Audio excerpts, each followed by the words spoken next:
Hello and welcome to Southeastern 16, presented by FanDuel. I'm Chris Lee, joined by Chase Robinson and Jay Greason. We are previewing Alabama's road trip to Columbia, Missouri to play the Tigers, who are unbeaten. Alabama, one loss and on a roll. You can catch this game 11 Central on ABC. And guys, man, I've got a staggering stat that I'm going to throw you guys off the jump. Actually, it's a couple of stats, and I'm interested to get your reaction because I've not shared it. Before we do that, reminder, we're presented by Game Time Sidekicks, also officially licensed stainless steel drinkware. Every SEC school, 350 other universities, stainless steel sippy cups, tumblers, 40-ounce bottles, and shaker cups.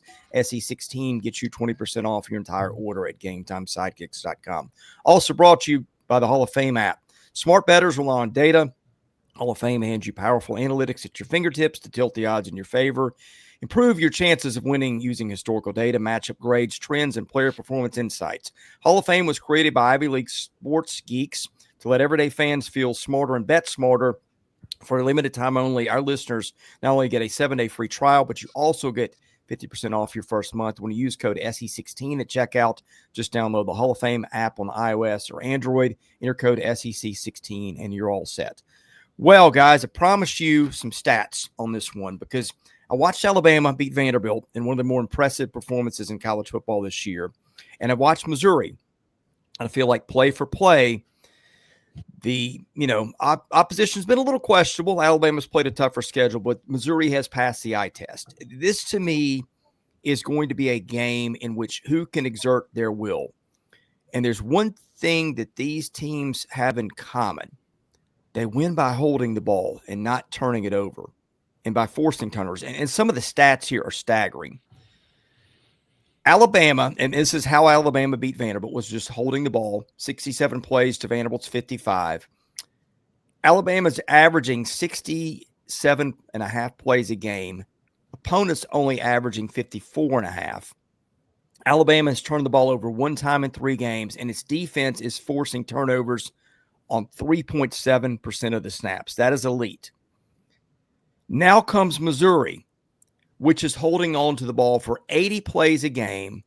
Opponents are only running 50 snaps. Missouri has only turned it over 1% of snaps, and it doesn't force turnovers as much, 1.6% of the snaps. But these are teams that hang on to the ball.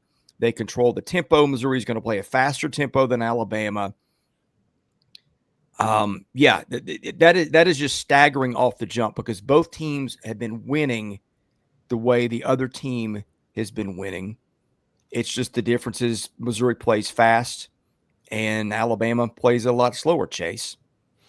Yeah, I mean, and I think that should excite us for this game. I think it's set up to be a battle, and just hearing those numbers we're reading off, like this is a strength on strength matchup. Like it's gonna be fun. Like this is 2 good teams. We're gonna learn a lot about Missouri in this game.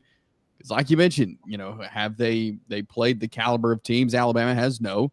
Not to discredit any team they played, but I think it's set up to we're going to learn a lot about Missouri. We're going to learn if Alabama can sustain what we've seen from them the last couple of weeks going against a good team. It is an intriguing matchup.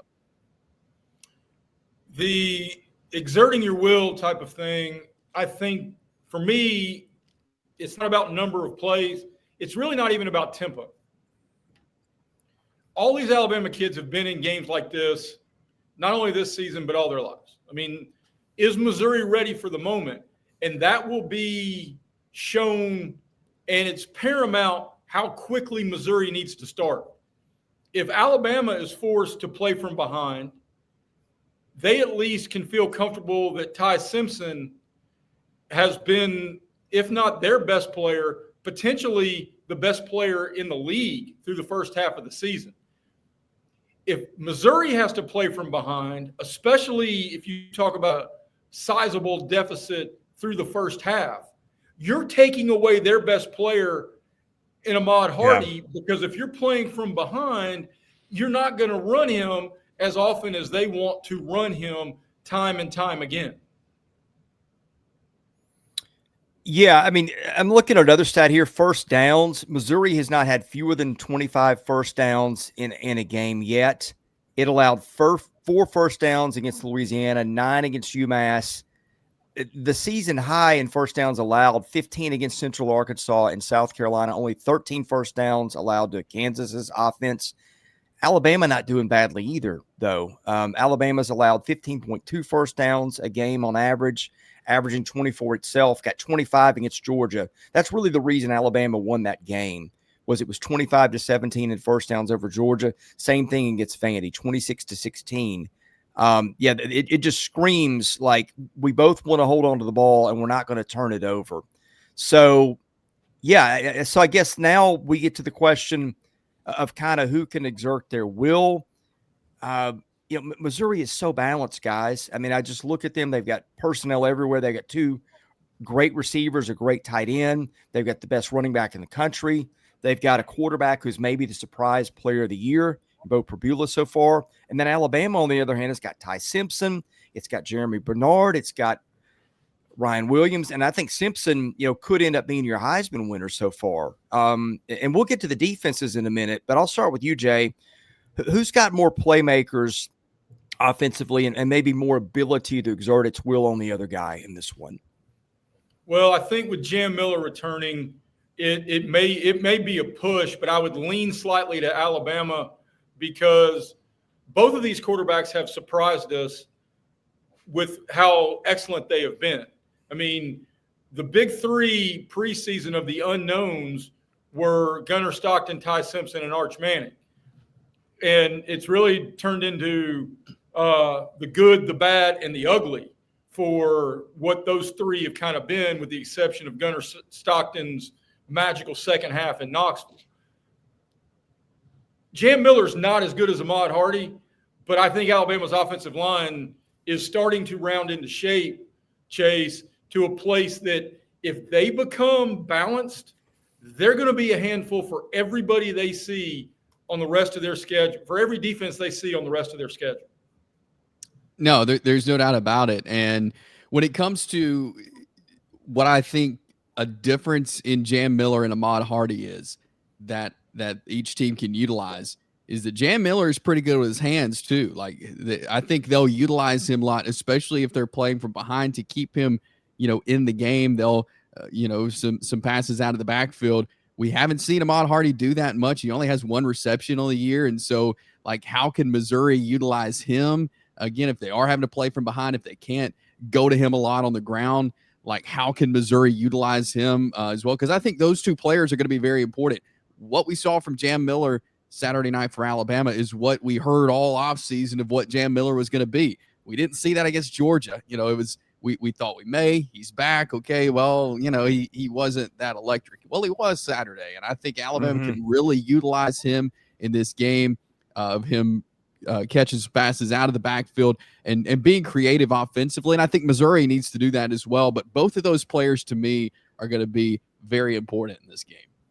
Yeah, I've got, Jay, I'm glad you brought up offensive line, and I'll let either of you guys respond if you think there's anything notable here. But I tend to trust Alabama's offensive line a little bit more right now. It is starting to play more like maybe what we thought with Caden Proctor at left tackle, Parker Brailsford at center. Both those guys were preseason first-team All-Americans a lot of places. Missouri's O-line is where I've had some questions. Caden Green was moved from left guard to left tackle, and that was a little messy early, but it didn't really matter because the rest of those guys were so good. But I'm looking, in the last report on Green, he got hurt and missed the last game, was in a walking boot. Maybe it was 2 games ago. It was September 20th was when he was out. And there's a picture I'm looking at the Sports Illustrated site from Missouri where he's in a walking boot. They said 3 to 5 weeks. So, I mean, it feels like to me, playing Caden Green this week could be optimistic. We'll watch the injury reports, Chase, but that could be a little bit of a separator where both teams, I think, have got plenty of guys other places. If Green doesn't play, I think Alabama's got a better offensive line and may have than Missouri anyway coming into this one. I think they do, especially with the elite level of talent of Caden Proctor and company. But, Chase, I also think sometimes in athletics, look, without Jam Miller back there, maybe they were trying too hard. Maybe they were trying to do something that they couldn't do. And also, if they did miss a block, the guy behind them who had the football in his hands wasn't able to make a guy miss, wasn't able to run through a tackle. The confidence when you've got your dude back there, and look, Missouri's got the same confidence because Ahmad Hardy, if there's a dude in this league, it's Ahmad Hardy. Yeah. But the confidence in the O-line room has got to be growing, which only helps your performance now that Jam Miller's back on the field, Chase. And I think you saw that confidence throughout the game Saturday night for Alabama. And I think you'll continue to see that, barring everybody stays healthy and things keep going like they do. But definitely, I definitely agree with that. And I think we're seeing that growing right now for Alabama. But I like what I've seen from the offensive line for sure. Chase, where I'm also seeing Alabama's confidence grow is on defense. I thought that was a masterful performance last week in the second half by Kane Womack in the defense. Vanderbilt scores 14 points. None of them are in the second half. Again, some of that is the offense playing keep away. But remember the first week where Alabama just got gashed by Thomas Castellanos. And ever since then, this defense, I'm not going to say it's been lights out, but sometimes it's been pretty close. Georgia with 357 yards of offense is the high watermark in terms of what Alabama's given up. That game was on the road. Even Florida State only gained 382 yards against Alabama. It was just more the tempo and clock control there. So I don't know what Kane Womack did last week, but Diego Pavia's escape routes just didn't seem to be there, which has been something nobody else has figured out. That could come in handy against a mobile quarterback, and Beau Pribula has been a nightmare with his feet. Their safeties get out of place at times, but I just thought second half, Alabama made some adjustments I thought was spectacular defensively, and they've been playing pretty well defensively coming into that game anyway. Yeah, there's no doubt. And yeah, I was going to say the same thing. I don't know exactly what he did, what he changed, what adjustments were made, but they were good, whatever they did. And last year, Alabama struggled with running quarterbacks. We saw what happened with Castellanos first game of the season. So I was curious what adjustments were going to be made leading into the game with Vanderbilt. It was solid. And I think, definitely growing confidence on that side of the ball as well. They're going to need that because you got Missouri this week. Obviously, you got Tennessee, who's got a high-powered offense coming up soon. You got South Carolina, Oklahoma. You've got all these teams who got some pretty good offenses that you're going to see. This defense better be locked up tight. And we're going to find out again how they handle a really good running back in Ahmad Hardy on Saturday. But it has been interesting to see the growth and development on defense for Alabama. I think it's important that we view a whole lot of numbers going into this game through the prism that Missouri has not really played. I know they dominated Kansas in every other category but the scoreboard. That game was not as close. But if Kansas is your best and Alabama's had road tests in Tallahassee, at Georgia, against a ranked Vanderbilt team at home, it makes me think of the quote attributed to Mark Twain about lies, damn lies, and statistics. But Missouri's number one in the league at 292 rushing yards a game and number one rushing defense. And has allowed all of 63 rushing yards per game and only 2 touchdowns through 5 games on the ground. So, I mean, exerting your will, Chris, is a good way to start this episode and this preview. But I don't know how much of that bathwater actually is going to tell us because of the differences in schedules to this point. I'm just excited for this because this is the rest of the country should be paying attention to this. Missouri wins this, their odds go from, what did we say in the live show, like plus 174 to be a playoff team, to Missouri's now is going to be a favorite to make the playoff if they win Saturday in Como. Yeah, Jay, the strength of schedule thing I think is very important. It's kind of been apples to oranges so far. Again, Kansas has been a quality team. Missouri made Kansas kind of look silly. But and Missouri controlled the South Carolina game too. Remains to be seen how good the Gamecocks are. But the numbers defensively for the Tigers, they're giving up 11.2 first downs a game. Again, they're out-snapping opponents by 30 snaps a game. They're giving up 198 yards of total offense, 3.9 per snap, 3.8 per rushing play, 4.4 flat per passing play. I mean, just everything across the board is elite, but they will not have seen an offense anything like this. Their front seven is loaded with talent. I think the concern for Missouri maybe is the back end, covering elite receivers, which, Chase, they are certainly going to see. I think the question maybe here, this might be the big thing. One thing Vanderbilt did do was get 4 sacks and get pressure on Ty Simpson. Missouri so far, sacks by game from opening week to now, 2, 3, 2, 5, 1. Last week was UMass, didn't have to do much in that one. But I think whether Missouri can close the throwing windows on Ty Simpson and get them in third and long and get home with those things is going to be a big key to this game.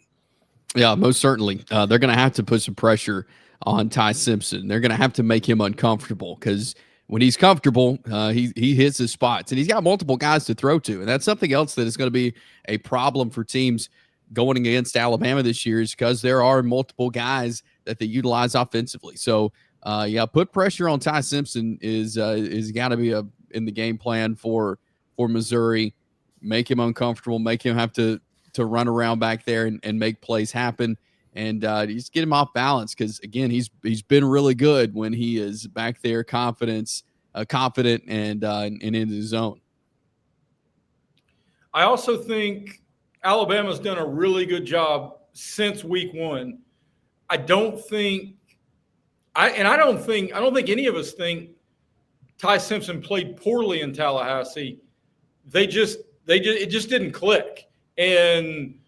But they've redirected the narrative around how they've approached this thing offensively. I mean, look, Alabama, if they protect the football and Ty Simpson is upright most of the time, I see Alabama winning the football game. I just think they're too complete. But on the road, Ty Simpson's now accomplished that. He's checked that box. He went to Athens and won. Great game plan by Kalen DeBoer in that one, especially if we're going to say not a good job being ready to play in the environment in the opener. The growth of Ty Simpson has been eye-popping to what we thought potentially the ceiling is. I mean, we were talking about, can Ty Simpson just drive this car because there's enough talent there to be in the playoff if he just keeps it between the lines. He's now third on the Heisman odds. So the growth to expand not only the floor, but the ceiling of Ty Simpson has got to be something that Eli Drinkowitz and the Missouri staff has got to figure out a way to throw off kilter, whether that's build an early lead, whether that's getting pressure after the quarterback, whether that's trying to do something different in coverage to confuse him. All of those things have to be on the table because, look, this still has a whole lot of Nick Saban recruits on this roster. So if you're going to try to stand in there toe-to-toe, it's going to be very prime Mike Tyson-esque, whoever lines up against Alabama, because everybody's got a plan till you get punched in the mouth. Yeah. Jay, I've got a question for you. I want you to table your answer for a second, and maybe even this will give you time to look up some stuff. But you know the betting into stuff backwards, forwards, and sideways. I want to ask you, again, hold your answer. Who does the early kickoff favor in this one? Because it's an 11 o'clock game, which is just really wild for a game that I think, frankly, is the best game on the SEC schedule this week. But before we get there, we are brought to you by, and we're going to have picks coming to, the Yearly Company, which is a Nashville-based fine jewelry brand built on tradition, designed for meaning. Each piece is handcrafted from solid 14-karat gold and natural gemstones. made to measure for a perfect fit, backed by a lifetime guarantee. Customers build their collections year after year, celebrating anniversaries, birthdays, new beginnings, and everyday moments, because every yearly company bangle is custom sized. Knowing your size is the most important first step before ordering.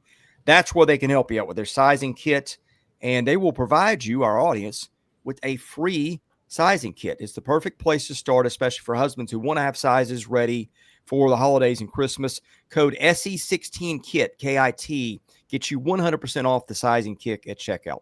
Also brought to you by Rockform, the world's strongest magnetic phone case, extreme protection, super strong magnets, rock lock secure mounting. September and October, the busiest months of the year with the new iPhone release.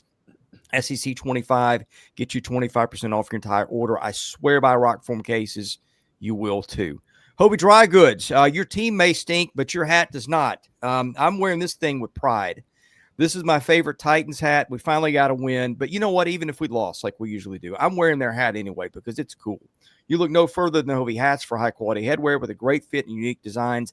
Bad Beat gets you 15% off at Hovey Dry Goods. That is HOVI. All right, Jay, going to circle back to you for the question that I asked you on early kickoff and who that favors. Well, I think the early kickoff favors Alabama. Because, well, one, they're both in the Central Time Zone, so Alabama's had multiple games at what works out 11 o'clock my time. But it's been my experience, especially as an Auburn fan, the home crowd's not as lathered for the noon window. Now, I think the home crowd's going to be unbelievably up for this game because they know the stakes are for what Missouri faces, because that schedule is not as daunting as the rest of the SECs. I don't know. Missouri's the only team on the docket that I don't know if they finish 10-2 if they get in. Anybody else in this league who gets to 10, it punches a ticket to the playoff, or at least anybody else who's in the conversation to get to 10. Missouri, I don't know if 10-2 gets in. So the stakes here are clear, but for both sides. I think, honestly, it's a benefit for Alabama that this is a nooner. Let's get picks. Jay, we'll go you, Jay, and then me to end. Okay, I'm taking Alabama. I'm going to lay the 3.5. I think the experience of being in games like this, not only as a program but also already this season, is something that translates. I think Alabama being a team that expects everybody's best shot makes them more comfortable in moments like this. I think Ahmad Hardy is tremendous, but Alabama's got, maybe with the exception of running back, they may have the best player in if you start back here at the running back, I think they've got the better player at quarterback. I think they've got the better wide receiver room. I think they've got the better offensive line. And collectively, I think they have the better defense. So I am comfortable laying 3.5. I expect that number to be closer to 6 by kickoff. So whenever we post this here on Southeastern 16, I'd go ahead on your FanDuel account and lock it in at 3.5. I'm going to take Alabama as well. I think experience is definitely a factor. I think Alabama's just figuring things out right now, especially offensively. From game one to now, it looks like a totally different team. They look comfortable. They look confident. I think Alabama goes out and gets this win. Yeah, I'm not as confident in Jay that Alabama is a better team in this one. Frankly, I think this is the most interesting game that I've seen in college football right now. And it may not turn out that way, right? Some of it is because Alabama's played a really good schedule and Missouri has not. But Missouri's been so dominant when it is played and looks so good when it is played that I really think we could get to the end of the year and say these are two really elite teams that could both contend for the national title or not.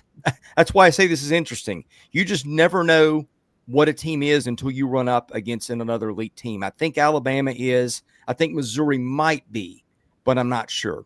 I'm going to lean proof of concept in this one. I'm going Alabama, but no outcome would surprise me again. I think this is going to be a tremendous game and can't wait to see it. I'm kind of glad it's at 11, frankly, so that I don't get caught up in the traffic of the other good games and could just watch this one stand alone and enjoy it for what I think it'll be. All right. Thank you guys for watching.